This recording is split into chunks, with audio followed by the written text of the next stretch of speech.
kind of excellent chess you see at the very highest level. It feels like the players are fully settling to what has been an incredible battle.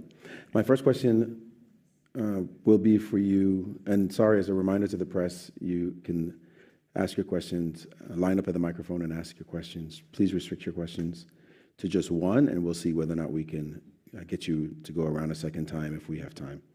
My question is for the challenger. It was a terrific fight in terms of the kind of precision we see at the highest level. What is your feeling, overall impression of the game itself as you came in and what actually transpired? Yeah, I think it was just a very, very precise game from both sides. Maybe I had some edge after bishop a5, and maybe this queen b5 was a bit too fast. Yeah, I mean the next few moves.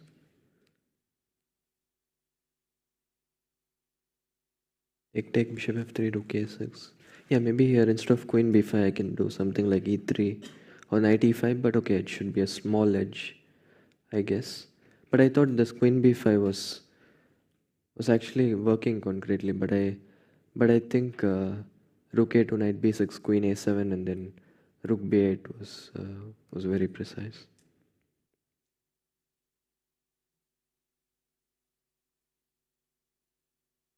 And then after that?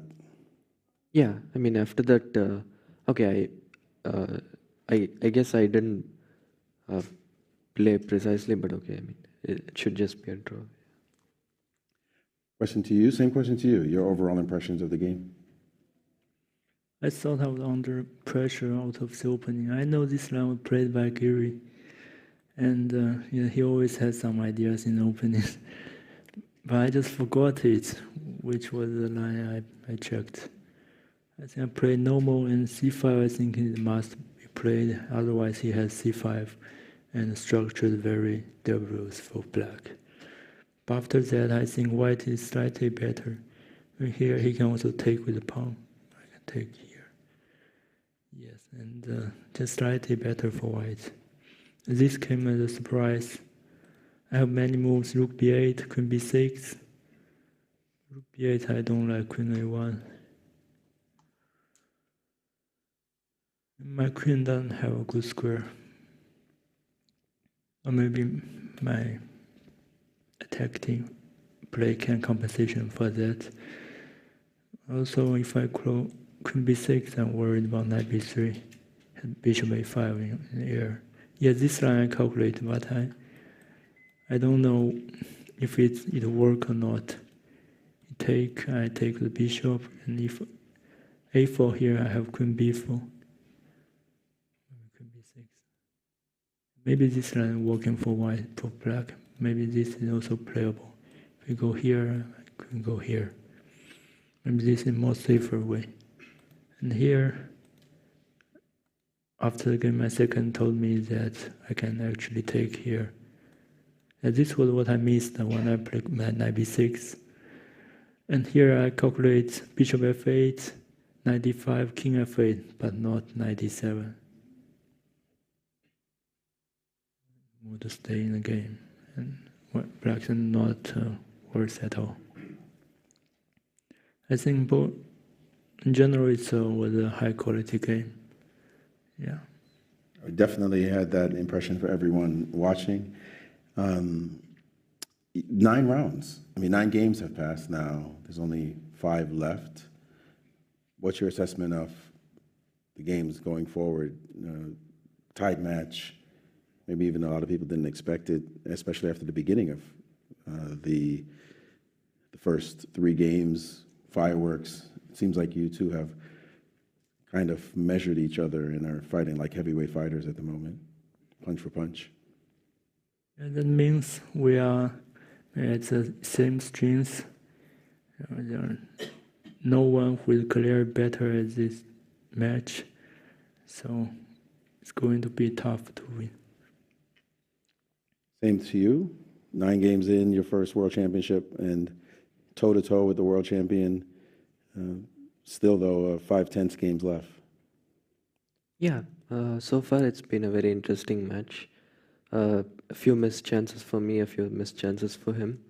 So overall, it's been we've both shown fighting spirit and some entertaining chess, and 5 more exciting games to go. All right, I'll open the floor to the press. First question, please.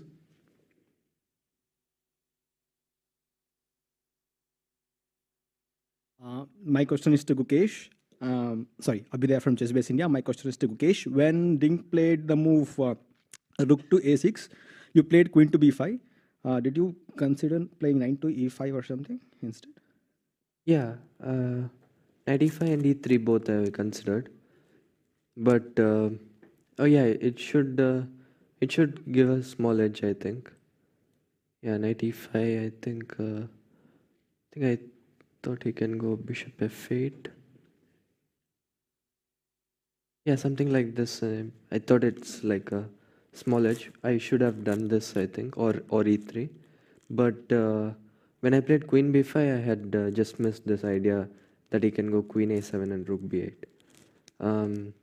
And there were like a lot of tricks in the position, but somehow it's just working concretely for black.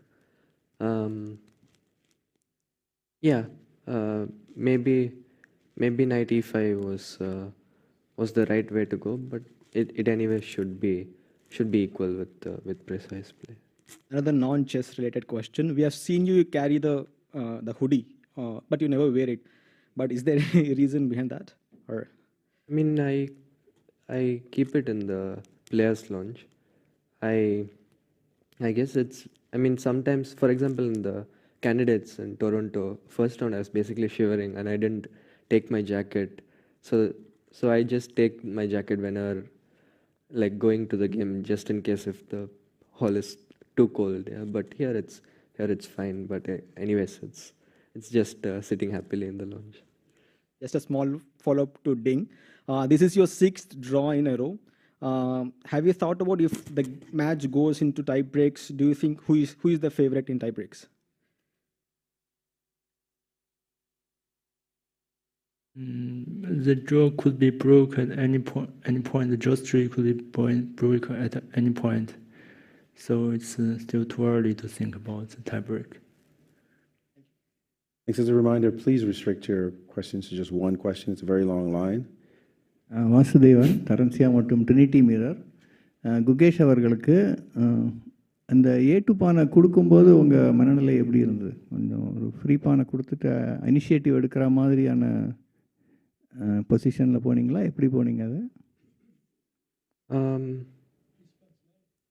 நான் A2 pawn அடித்தா B6 C5 ரெண்டுமே போகுதுன்னு நினச்சேன். But okay, I mean B6 C5 ரெண்டுமே அடித்தா I'm just pawn up with a very very pleasant advantage. So அதனால தான் நான் அங்கே போனேன். But it was based on like நான் queen ace on rook bad miss பண்ணதுனால தான் அங்கே போனேன். இல்லைன்னா நான் queen ace on rook bad பார்த்துருந்தேன்னா நான் E3 இல்லை நைட் E5 ஆடி அந்த பொசிஷனை மெயின்டைன் பண்ணியிருப்பேன். பட் யா, அது எனிவேஸ் ஒரு ரொம்ப சின்ன எட்ஜாக தான் இருக்கும். அதே மாதிரி எல்லா ரவுண்டுமே ஒயிட்டில் வந்து உங்கள் டீம் வந்து ஒரு நல்ல ஒரு ப்ளஸ்ஸோ ஒரு இனிஷியேட்டிவ் எடுத்த மாதிரி இருந்தது. இந்த ரவுண்டு கொஞ்சம் ஒயிட்டில் அவர் சுலபமாக ஈக்குவலைஸ் பண்ண மாதிரி தோணிச்சு. அதை பற்றி லைக் ஜென்ரலாகவே செஸ்ஸில் 2 பேரும் கரெக்டாக ஆடினா பொசிஷன் ஈக்குவல் தான். ஸோ நாங்கள் இன்றைக்கும் நல்ல ப்ரிப்ரேஷன் தான் நினைக்கிறேன். கொஞ்சம் டீப்பாக தான் ப்ரிப்பேர் பண்ணியிருந்தோம். பட் என்னோட ஒப்போனண்ட் ப்ரிசைஸாக ஆடினார். So the position was equal. So the first question was how he missed about giving the pawn on A2, but he said that he just about missed a little bit of a calculation whereby he could have got back the 2 pawns, but he couldn't get it back. And the next one was in all the whites, so far his team kind of got the upper hand a little early, but somehow he couldn't get it today, for which he said that when both the players play correctly, sometimes it ends in a draw.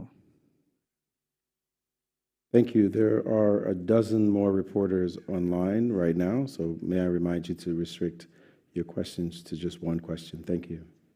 Asking on behalf of your fans on FIDE social media, this time from follower Stephen Porter, for you both. Is there any difference psychologically going into the last 5 games after already having played 9 hard-fought ones? I think it's still the same, the approach. I mean, yeah, we just go there and try to play good chess. I think in the last few games I have managed to play very good chess, and for me, the main thing will be to just go there with the same energy, play the same level of chess I'm playing, and slightly improve on some critical moments. But yeah, as it gets closer and closer, it's it's only more exciting. In general, the strategy is the same as the first game because it's not in the must-win game like last round. So it's the same. But the ideas are getting less and less because we have tried a lot. Yeah, that's maybe the main difference. My name is Atreo. I work for a website called Rev Sports. My question is for Gukesh. Gukesh, in the last 5 rounds, your opponent will have white pieces in 3. Does it, make things a little disconcerting, or does it, make you, preparations any different?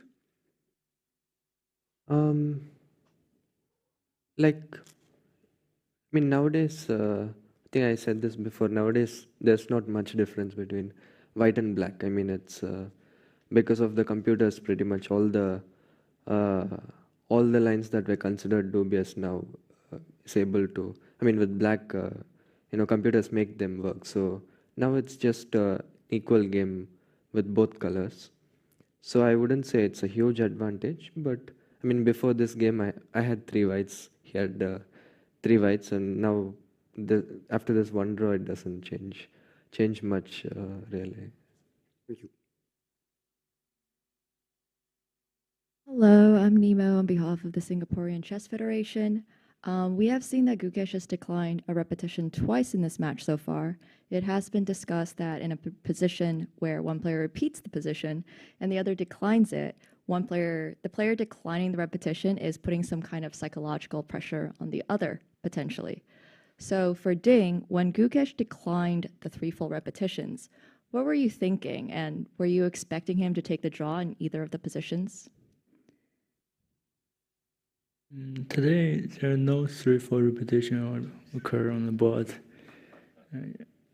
Yeah, so for yesterday, yes, I was quite not so surprised because I also saw he can decline by check and go back, and I just play the moves, which seems very good to me, and I just did not evaluate. I just play.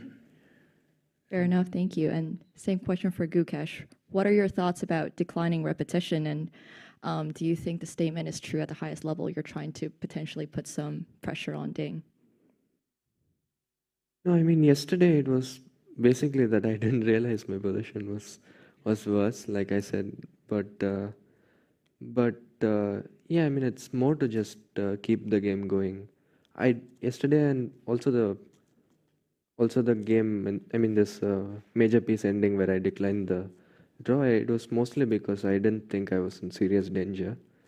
And yeah, I mean, I just thought I'll play a few more moves to see how the game goes. I mean, at this level, I don't think people get affected by avoiding 3 full repetitions. We are both very experienced, and I think that stuff doesn't really affect anyone. Fair enough. Thank you both very much. Harish from Malayalam Manorama. My question is for Gukesh. There has been quite some discussion going on the sidelines about your pawn moves, especially some G4 moves in the initial games, and in the last couple of games about some B4 moves as well. Some attributed to some Gajewski's effect. So you also played a move B4 today on the 13th move. Was that part of your preparation today?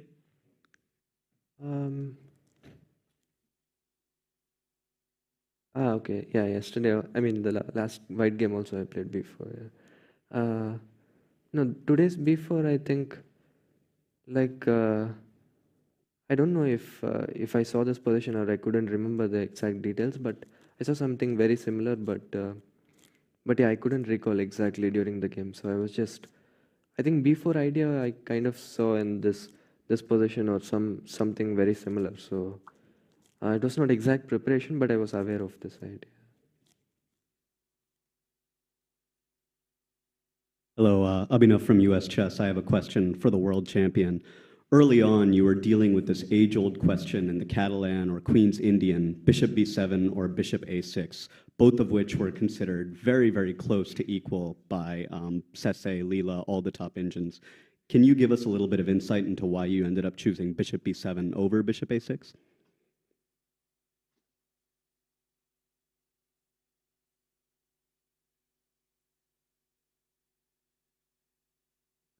E6,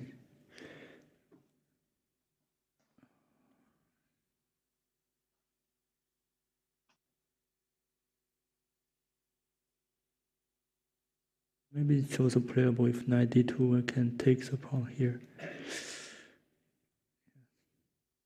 Knight e5, I can simply go rook c8. And maybe it's also a move. I didn't calculate seriously. Thank you. Hello, Maria from Kick Photo Chess. I have a elite translator with me today, the chief arbiter, the main organizer, Kevin. The question for both players, but first will be addressed to Liren. We are all having a lot of fun watching the games and watching your interaction with your teams, but we would like to know a little bit more into your routine, especially going into rest day. How does your team keep your spirit up, keep your mood up? Can you tell us a little bit how you interact with your team? What do you do together outside of chess preparation? Translate, please. As you can see, we are working on a budget here. 利润他的问题就是说，你有2个教练在这嘛，然后你的准备的时候呢，他们怎么样逗你开心啊？然后你的活动，在哪一个方面最有趣？然后就是让你的心情比较好一点。谢谢。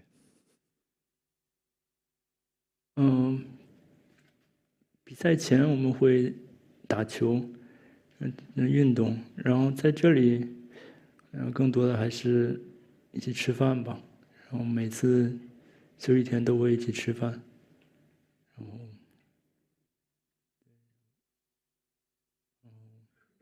就这样。Ding says that basically lots of sports, lots of games, and having meals together. Thank you. And the same question to Gukesh, if you can tell us a little more. Yeah, I'm here with Gayu. I mean, in general, apart from the chess work, he helps, keeping me entertained. He cracks a lot of jokes and stuff. And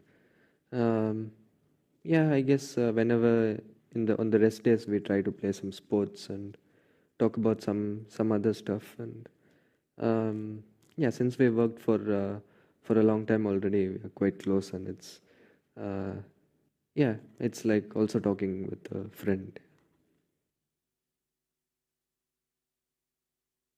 Hello, Matthew Griffin, the Saturday paper, Australia. During this match, you've got several high-level former World Championship players making comment and analysing the games online. I was just wondering if you ever tempted to look at any of those, that analysis, and if not, how difficult it is to stay isolated from the distraction of social media during the match. Is that for both players? Oh, yes, sorry, for both players. Sure. Yeah, in general, during tournaments, I don't really follow any kind of social media. I mean, if there is something important that I need to know, obviously my team will tell me. But I myself don't go on the internet and look at things. In general, it's also not that tough for me because I'm quite used to not being in social media too much. I think there is no need to block social media during the match. So sometimes I also follow it on the internet. Sometimes it's a way to release the stress after the game.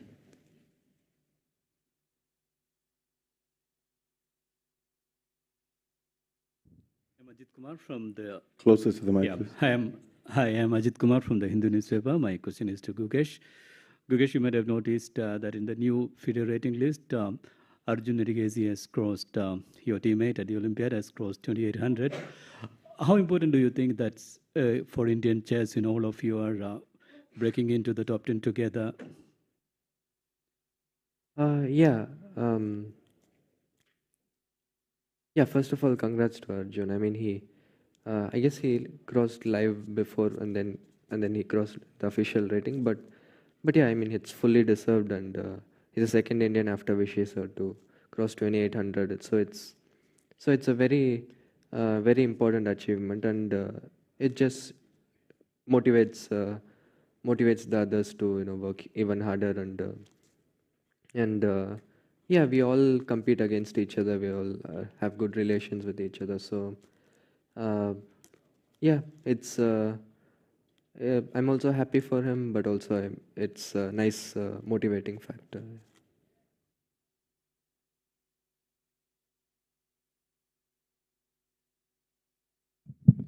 Hi, I'm Kyla, representing the local organizing committee, and my question goes to world champion Ding Liren.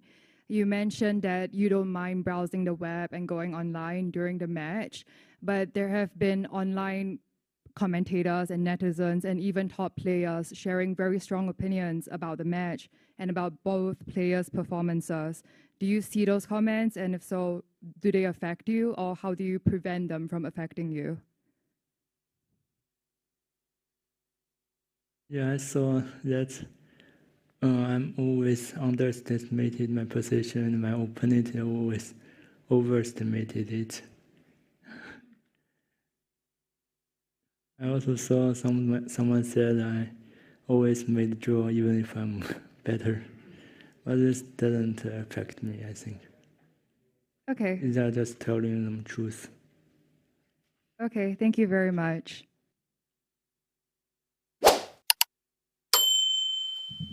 Hi, I am Prashant on behalf of Dopamine Media and ChessBase India, and my question is for Gukesh.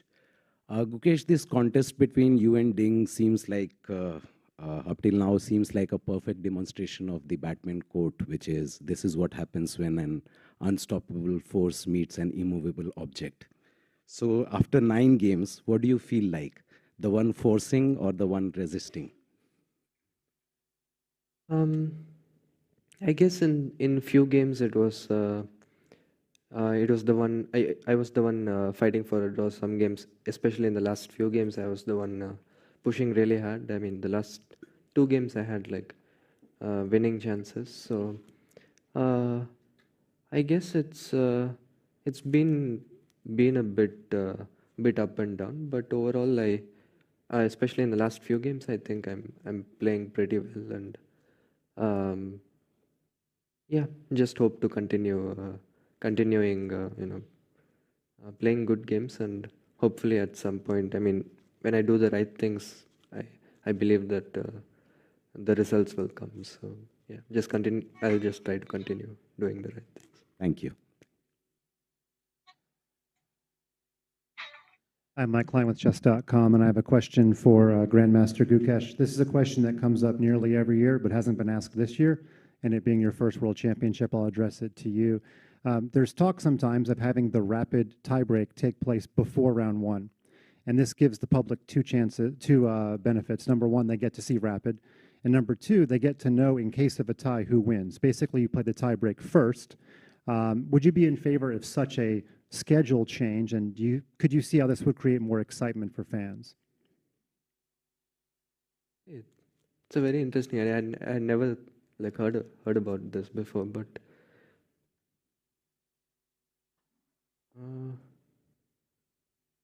yeah, it's I don't know.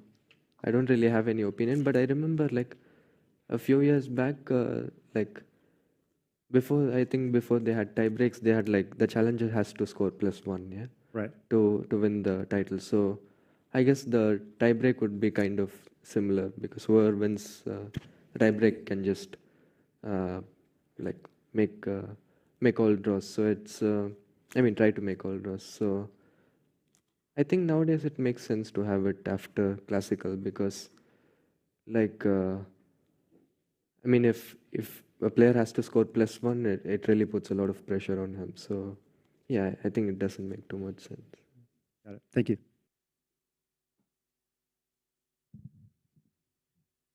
Michael Rahal from FIDE Media. My question is for Ding Liren.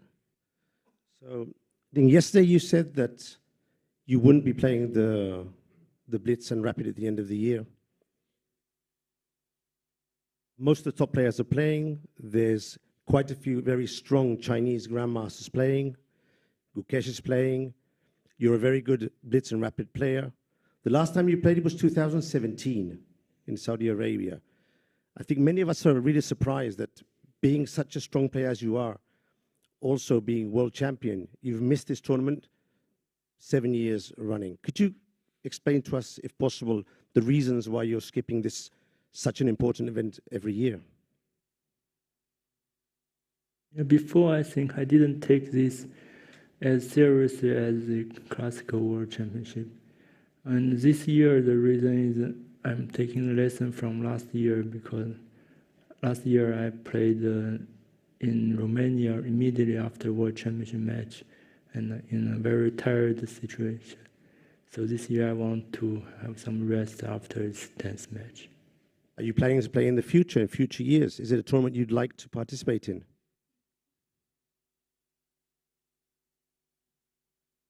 Yeah, I cannot say never. And one last question for both of you. I've picked the most popular question from our FIDE Twitter feed from Moon Zawal. If you both had one opportunity during the game, during today's game, one opportunity to sneak at the evaluation bar and the engine, which would be your moment to check the engine? At what move during today's game? First Gukesh and then Ding Liren. One opportunity. I wouldn't want to cheat at any point.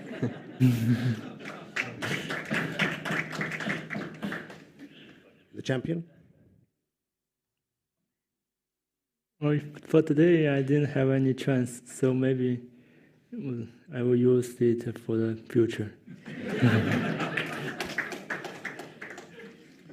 With that, we will end tonight's press conference.